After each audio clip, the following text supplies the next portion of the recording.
The Kantap देख रहे हैं आप, आपके साथ में आदिल खान आज़ाद। हिजबुल्लाह ने इसराइल के कई इलाकों में आज बड़ा हमला किया है। कई जगह ड्रोन स्ट्राइक किए हैं, कई जगह रॉकेट दागे हैं और इससे कुछ इजरायली फौजियों के घायल होने की खबर है। कुछ के हालात बेहद कशीदा हैं, बेहद सीरियस हैं। ये अल जजीरा के हवाले से पहली खबर है जिसमें आप ड्रोन जाता हुआ देख रहे होंगे वाइट सर्किल में। बताए जा रहे हैं हिजबुल्लाह के ड्रोन हैं और नहारिया जो है इजरायली कब्जे वाले इलाके, वहां पर जाकर इजरायली मिलिट्री साइट पर इन्होंने हिट किया है, बड़ा नुकसान पहुंचाया है, बहुत सी जगह आग लगी है और आज कुछ ऐसे हथियार यूज किए हैं हिजबुल्लाह ने कि कई बिल्डिंग्स डैमेज हुई हैं। ये मैप है जो बताता है कि आज हिजबुल्लाह ने किस इंटेंसिटी के साथ हमला किया है। जितने भी आपको रेड डॉट दिख रहे हैं, ये कोई ऐसा नहीं जीपीएस लोकेशन है, ये वो लोकेशंस हैं जो आज हिट हुई हैं, जिन इलाकों पर दागे हैं ड्रोन्स हिजबुल्लाह ने।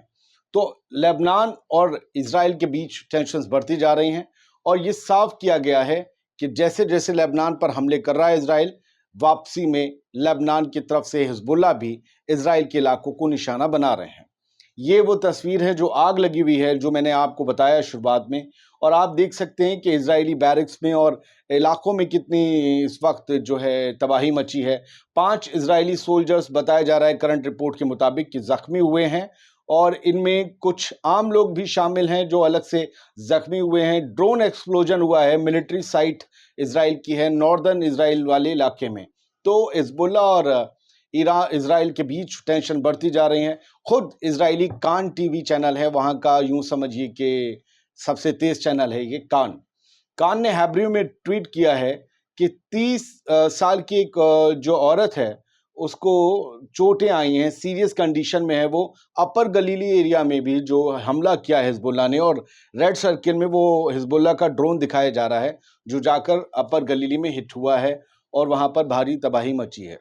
हिजबुल्लाह और इजराइल के बीच बढ़ती टेंशन इस बात का पूरा जो है अलार्म दे रही हैं कि जब ईरान से अगर सीधी जंग शुरू हो गई इजराइल की, जैसा कि ईरान ने कह रखा है कि वो हमला करेगा और इस्माइल हानिया की बदला लेगा मौत, तो लेबनान की तरफ से भी बड़ा हमला होगा और यमन के हाउथीज की तरफ से भी हो सकता है। लेकिन ऐसा नहीं कि इजराइल जवाब नहीं दे रहा। ये लेबनान की तस्वीर है। लेबनान के गांव में जो इजराइल के बॉम्ब गिरे हैं आकर, उन्होंने कुछ ज्यादा ही तबाही मचाई है क्योंकि उनके पास बहुत हैवी शेल्स हैं। सदर्न लेबनान का ये एक विलेज बताया जा रहा है जहां पर इजरायली बॉम्बिंग से ये तबाही मची है, धुआं उठ रहा है, आग लगी है, लेकिन नीचे लिखा गया है नो कैजुअल्टीज और इंजरीज वर रिपोर्टेड। कोई भी घायल नहीं हुआ, कोई भी मारा नहीं गया। इसका मतलब तो ये लगता है कि हिजबुल्लाह ने एहतियातन इजराइल के कब्जे वाले इलाकों की सरहद से लगते साउथ लेबनान के इलाकों के कई गांवों को पहले ही खाली करा दिया है ताकि वहां पर कैजुअल्टीज कम से कम हो जंग की सूरत में, क्योंकि ये पूरी आसार है कि भाई इंटेंसिफाई होगी अब जो भी हमले एक दूसरे की तरफ ये लोग करेंगे। अच्छा, एक और खबर ये है कि यमन के हाउथीज भी प्रिपरेशन कर रहे हैं और वो भी बड़ा हमला करेंगे। जब ईरान हमला करेगा तब यमन के हाउथीज, इराक का रेजिस्टेंस मूवमेंट और सीरिया के रेजिस्टेंस मूवमेंट भी ये हमला करेंगे। लेबनान का और इजराइल का आदान प्रदान रोज के गोले गोली का चल ही रहा है।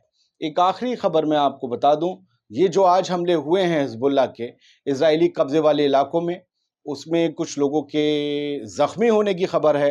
तो एक तस्वीर ये आई है, बताया गया है कि एक सेटलर था जो आज के हमले में मारा गया। एक आध ड्रोन जो है वो इजराइल की हाईवेज पर भी आकर गिरा है हिजबुल्लाह का। आज का हमला जो है वो पिछले कई हमलों से कई मायने में अलग है। अभी तक सिर्फ साइट्स को, मिलिट्री साइट्स को निशाना बनाता था हिजबुल्लाह, लेकिन अब कुछ रिहायशी इलाकों में और हाईवेज पर भी उनके रॉकेट और ड्रोन आकर गिर रहे हैं, जिससे इजराइल के आम लोगों में दहशत बढ़ना लाजमी है। और जब दहशत बढ़ती है तब गवर्नमेंट पर प्रेशर पड़ता है कि आप सीजफायर करिए, आप होस्टेज डील करिए। लेकिन बेंजामिन नेतन्याहू की हुकूमत या खुद बेंजामिन नेतन्याहू इसके लिए राजी नहीं है। मैंने आपको बताया होगा कि भाई उसने एक और नई शर्त जोड़ दी है सीजफायर डील में कि जो हाई प्रोफाइल फलस्तीनी कैदी इजराइल की जेलों में हैं, जब होस्टेज डील के तहत उन्हें छोड़ा जाएगा तो वो गजा में भी नहीं रहेंगे, वो फलस्तीन में भी नहीं रहेंगे। उन्हें यहां से बाहर निकलना होगा, वो कतर जाएं, तुर्की जाएं। ये एक फरमान बेंजामिन नेतन्याहू ने कल ऐड किया होस्टेज डील में, जिसको लेकर मुझे लगता है कि कभी भी फ़लस्तीनी मूवमेंट इसको लेकर राजी नहीं होंगे, क्योंकि वो हाई प्रोफाइल कैदी जितना इजराइल की आंखों में खटकते हैं उतना ही इन रेजिस्टेंस मूवमेंट के लिए अजीज हैं, जरूरी हैं। बहुत बहुत शुक्रिया, सलामत रहिए। जिसे होगा ज्ञान वही करेगा समाधान। फ्री सेवा या मुंह मांगे इनाम का दावा करने वाले आपको गुमराह कर सकते हैं, काम नहीं। केवल एक फोन आपकी जिंदगी बदल सकता है। आयुष जी सम्राट, स्पेशलिस्ट नौकरी, कारोबार, गृह क्लेश, प्रेमी प्रेमिका, सौतन दुश्मन से छुटकारा, पति पत्नी में लड़ाई झगड़ा, लव मैरिज, कोर्ट कचहरी, मनचाहा समाधान। भटको चाहे जिधर, काम होगा इधर। निराश व्यक्ति एक बार जरूर मिले। मीनाक्षी चौक, मुजफ्फरनगर। Mobile number 9627777786।